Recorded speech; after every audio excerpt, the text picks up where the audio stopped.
Today is April 18th, 2020. My name is Aslan Tucker, and I'm in Houston, Texas, auditioning for the acting program. And I'll be doing pieces from Jean Anouilh's Antigone and Neil Simon's Sunshine Boys. 11 years ago, on the Ed Sullivan Show, July 27th. They never put us on in the winter when everyone was watching, but never mind. We did the doctor and the tax examination. You never saw that one, did you?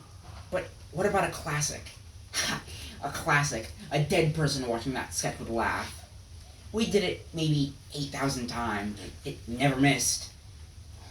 That night it missed. I don't know what was wrong with him. His timing was off. His speech was slurred. I thought he was sick. Still, we got a terrific applause. 5 times, Ed Sullivan said, "Now how about that?"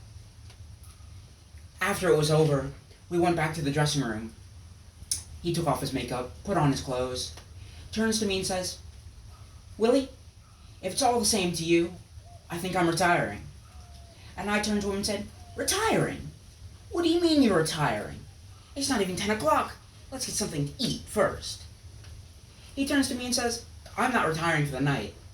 I'm retiring for what's left of my life."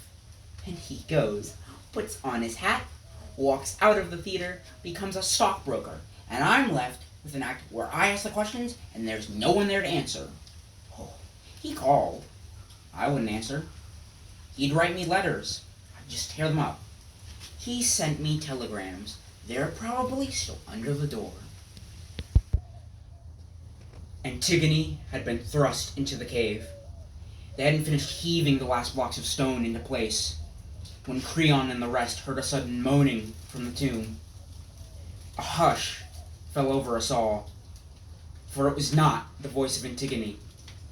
It was Haman's voice that came forth from the tomb. We all turned and looked at Creon, and he howled like a man demented. "Take away the stones! Take away the stones!" The slaves leapt at the wall of stones, and Creon worked with them, sweating and tearing at the blocks with bleeding hands, till finally a narrow opening was forced, and into it slipped the smallest guard. Antigone had hanged herself by the cord of her robe, by the red and golden twisted cord of her robe. The cord was round her neck, like a child's collar. Haman was on his knees, holding her in his arms and moaning. More stones were removed, and Creon went into the tomb.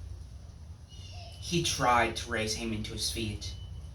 I could hear him begging Haman to rise to his feet. But Haman was deaf to his father's voice, till suddenly he stood up of his own accord, his eyes dark and burning. Anguish was in his face. He glared at his father. Then he struck him hard in the face. He then pulled out a knife and lunged at his father. Creon jumped out of range, and Haman went on staring, his eyes full of contempt, a glance that Creon couldn't escape. And then suddenly, without a word, he stabbed himself and lay down beside Antigone, embracing her in a great pool of blood. Thank you.